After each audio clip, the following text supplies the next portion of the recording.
સમાચારમાં આગળ વાત કરી ખેડાની। ખેડામાં પોલીસ પર હુમલાના આરોપીનો વિડીયો વાયરલ થયો છે। આરોપી મફા ભરવાડના વિડીયો વાયરલ થયા। પોલીસે પડકાર આપતો વિડીયો વાયરલ થયો છે। લીંબાસી પોલીસ સ્ટેશનના પીએસઆઈ પર હુમલાનો આરોપી છે। આરોપી મફા ભરવાડનો રિવોલ્વર સાથેનો વિડીયો પણ વાયરલ થયો। મફો ભરવાડ રિવોલ્વર લઈને ફરતો હતો। તે રિવોલ્વરનું લાયસન્સ હતું કે કેમ તે પણ એક સવાલ છે। 2 દિવસ પહેલા પોલીસ પર હુમલો કરીને મફો ભરવાડ ફરાર થઈ ગયો હતો। આ મામલે પોલીસે ગુનો પણ દાખલ કર્યો છે અને તેના ઘરે નોટિસ પણ લગાવી છે। ગુનાહિત ઇતિહાસ ધરાવતો મફો ભરવાડ હજુ પણ પોલીસની પકડથી દૂર જોવા મળી રહ્યો છે।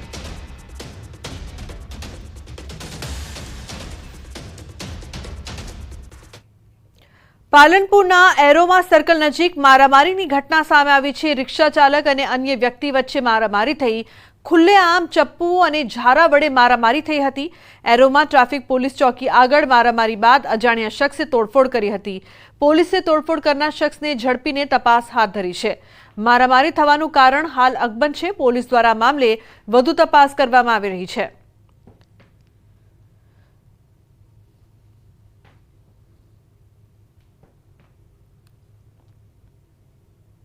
તો રિક્ષા ચાલક અને વ્યક્તિ વચ્ચે મારામારી।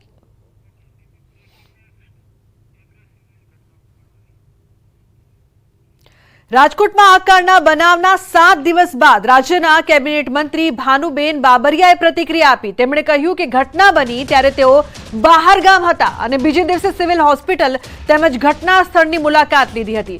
જો કે ફોટા પાડવાનું યોગ્ય ન લાગ્યું હોવાનું પણ તેમણે ઉમેર્યું છે।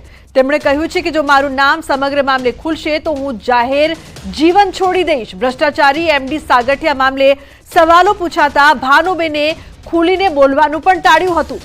પોતાના ઘરની સામે સાગઠિયાનો કરોડો રૂપિયાનો બંગલો બનવા બાબતે પણ ખુલીને બોલવાનું ટાળ્યું અને કહ્યું ઘર સામે ઘર બનતું હોય।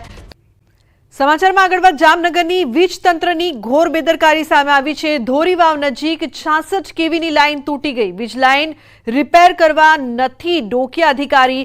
સ્થાનિકોના પીજીવીસીએલમાં રિસીવ નથી થઈ રહ્યાનો દાવો। મહત્વનું છે કે વીજ તંત્રની ઘોર બેદરકારીને કારણે લોકો પરેશાન થઈ રહ્યા છે, ત્રસ્ત થઈ રહ્યા છે, છતાં પણ તંત્ર હજુ ઘોર નિંદ્રામાં હોય તેવું લાગી રહ્યું છે। જામનગરમાં તંત્રની ઘોર બેદરકારી। ધોરીવાવ નજીક 66 કેવીની લાઇન તૂટી ગઈ છે અને છતાં પણ હજુ સુધી વીજ લાઇન રિપેર કરવા માટે કોઈ પણ અધિકારી નથી પહોંચ્યા। રજૂઆતો કરવા છતાં પણ જે લોકો છે તે કહી રહ્યા છે કે તેમની અવાજ જે છે તે કોઈ સાંભળી નથી રહ્યું।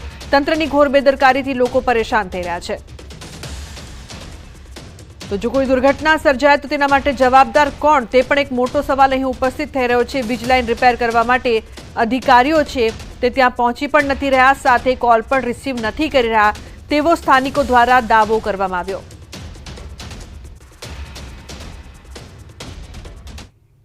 સાબરકાંઠામાં રસ્તામાં લટકતા જોખમી વીજ વાયરોને લઈને સ્થાનિકો હવે હેરાન બન્યા છે। રસ્તે લટકતા વીજ વાયરો જાણે મોતને આમંત્રણ આપી રહ્યા હોય તેવું લાગી રહ્યું છે। ચોમાસામાં વીજ વાયરોના કારણે ઘણા પશુઓ તથા લોકોના મોત નીપજ્યા છે। ચોમાસાની પૂર્વ તૈયારી કરવામાં વીજતંત્ર ઉદાસીનતા દાખવી રહ્યું હોય તેવું લાગી રહ્યું છે।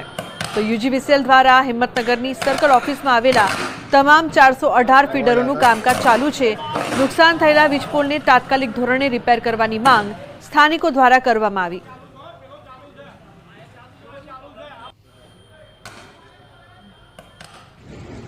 આમાં કુલ 428 ફીડરમાંથી 250 ફીડરોનું અમે સમારકામ કરી ચૂક્યા છીએ અને બાકીનાનું પણ અત્યારે હાલ સમારકામ ચાલી રહ્યું છે। આ સમારકામમાં અમે ગ્રાહકોને ઓછામાં ઓછી અગવડ પડે, ઓછામાં ઓછા સમયે વીજ પુરવઠો બંધ રહે એ રીતે એટલે સવારના ભાગમાં જ અમે આનું મેન્ટેનન્સ કરીએ છીએ। ઓચિંતાના લટકતા ઝૂલતા વાયરો પડ્યા, આ તો કોઈ પબ્લિક નથી અને હું બી બચી ગયો ભગવાનની દયાથી। બાકી જો નાનું બાળક જતું હોય તો મોટી જાનહાની એ દિવસ થઈ જાય। અમારી માંગે લટકતા ઝૂલતા વાયરો છે એને ચોમાસા પહેલાં આ પવનના જે બધું આવે છે એ પહેલાંનું સમારકામ કરવું જોઈએ। તો પંચમહાલના ગોધરા રેલવે સ્ટેશન ખાતેથી પસાર થતી હાઈટેન્શન લાઇન ઉપર માનસિક અસ્વસ્થ યુવક ચડી જતા દોડધામ મચી ગઈ। ટ્રેન માટેની ઇલેક્ટ્રિક લાઇન પર બનાવેલા કવર પર યુવક ચડી જતા વીજ પુરવઠો બંધ કરવાની ફરજ પડી। તો ફાયર બ્રિગેડની ટીમને જાણ કરાતા ટીમે 20 મિનિટની જહેમત બાદ સફળ રેસ્ક્યુ કરીને યુવકને હેમખેમ નીચે ઉતાર્યો હતો। તો મહત્વનું છે કે માનસિક રીતે અસ્વસ્થ આ યુવક છે તે ઉપર ચડી ગયો હતો, જેને ભારે જહેમત બાદ નીચે ઉતારવામાં આવ્યો.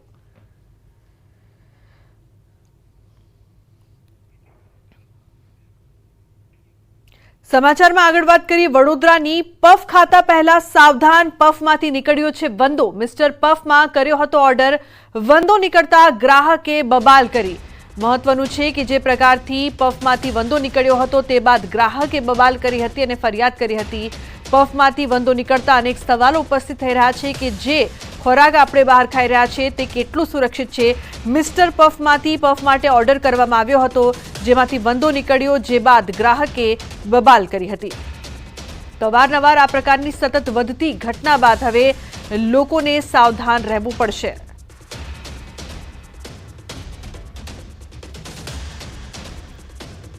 મિસ્ટર પફમાંથી ઓર્ડર કરવામાં આવ્યો હતો.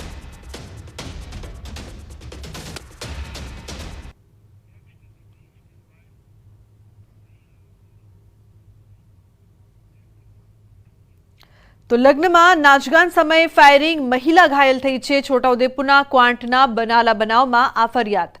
પોલીસે તપાસ કરીને ફાયરિંગ કરનાર આરોપીને પકડી પાડ્યો છે. ક્વાંટ તાલુકાના મોટી સાંકળ ગામમાં લગ્ન પ્રસંગમાં ફાયરિંગનો બનાવ બન્યો હતો. 29મી મેના રોજ વરઘોડામાં દેશી તમંચા વડે થયેલા ફાયરિંગમાં મહિલાને ગોળી વાગી હતી. પોલીસના મતે ડીજે સાથે વરઘોડામાં નાચતા યુવાને ફાયરિંગ કર્યું હતું, જેમાં મહિલાની સાથળમાંથી ગોળી આરપાર થઈ ગઈ હતી. આ મામલે પોલીસ ફરિયાદી બનીને તપાસ કરતા જેમાં ફાયરિંગ કરનાર પ્રવીણ વીરસિંહ રાઠવાની અટકાયત કરવામાં આવી છે. તો એક મહિલા ઘાયલ થઈ છે, જેને સારવાર માટે ખસેડવામાં આવ્યા. પ્રવીણભાઈ વીરસિંહભાઈ ડીજે અને ઘોડો સાથે આવેલા અને 30 થી 40 માણસો નાચતા નાચતા આવતા હતા. તે વખતે કોઈક ફટાકડા જેવો ફૂટવાનો અવાજ આવ્યો. ત્યારબાદ પિકઅપમાં બેસેલ શાંતુબેન ને કંઈક વાગ્યું અને લોહી નીકળે છે તેવી ફરિયાદ કરી.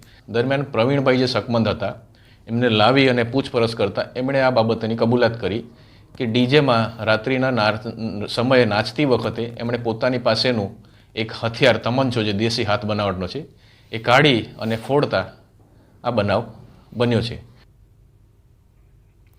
તો પોલીસે ફાયરિંગ કરનાર આરોપીને દબોચ્યો છે. આ સમગ્ર ઘટના સામે આવ્યા બાદ મહિલાને સારવાર માટે હોસ્પિટલમાં ખસેડવામાં આવ્યા. લગ્નમાં નાચગાન સમયે ફાયરિંગ કરવામાં આવી હતી. ક્વાંટના મોટી સાંકળ ગામમાં આ સમગ્ર બનાવ બન્યો છે. તો નાચગાન સમયે ફાયરિંગમાં મહિલા ઘાયલ થઈ હતી. નાચતા યુવકે ગોળીબાર કર્યો હતો, જે બાદ પોલીસે આ ફાયરિંગ કરનાર આરોપીને દબોચી લીધો છે. તો હવે આ મામલે વધુ કાર્યવાહી કરવામાં આવી રહી છે. તો ફાયરિંગથી ઘાયલ મહિલા હાલ હોસ્પિટલમાં સારવાર હેઠળ છે. ઉલ્લેખનીય છે કે છોટાઉદેપુરના ક્વાંટના ગામમાં આ સમગ્ર બનાવ બન્યો હતો. ફાયરિંગ કરનાર આરોપીને પોલીસે પકડી પાડ્યો છે.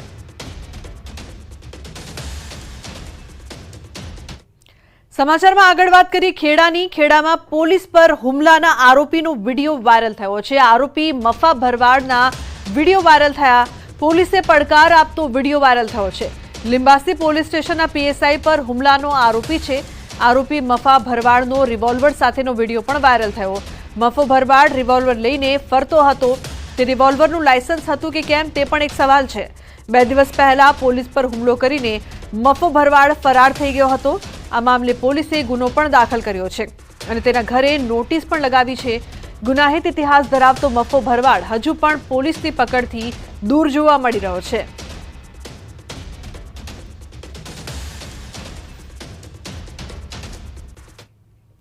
પાલનપુરના એરોમા સર્કલ નજીક મારામારીની ઘટના સામે આવી છે. રિક્ષા ચાલક અને અન્ય વ્યક્તિ વચ્ચે મારામારી થઈ.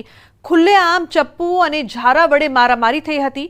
એરોમા ટ્રાફિક પોલીસ ચોકી આગળ મારામારી બાદ અજાણ્યા શખ્સે તોડફોડ કરી હતી. પોલીસે તોડફોડ કરનાર શખ્સને ઝડપીને તપાસ હાથ ધરી છે.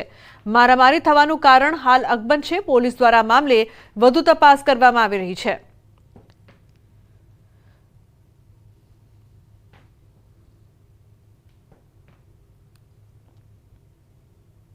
તો રિક્ષા ચાલક અને વ્યક્તિ વચ્ચે મારામારી.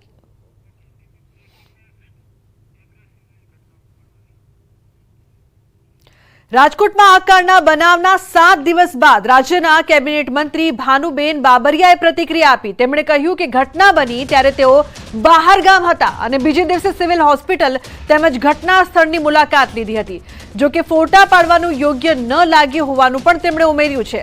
તેમણે કહ્યું છે કે જો મારું નામ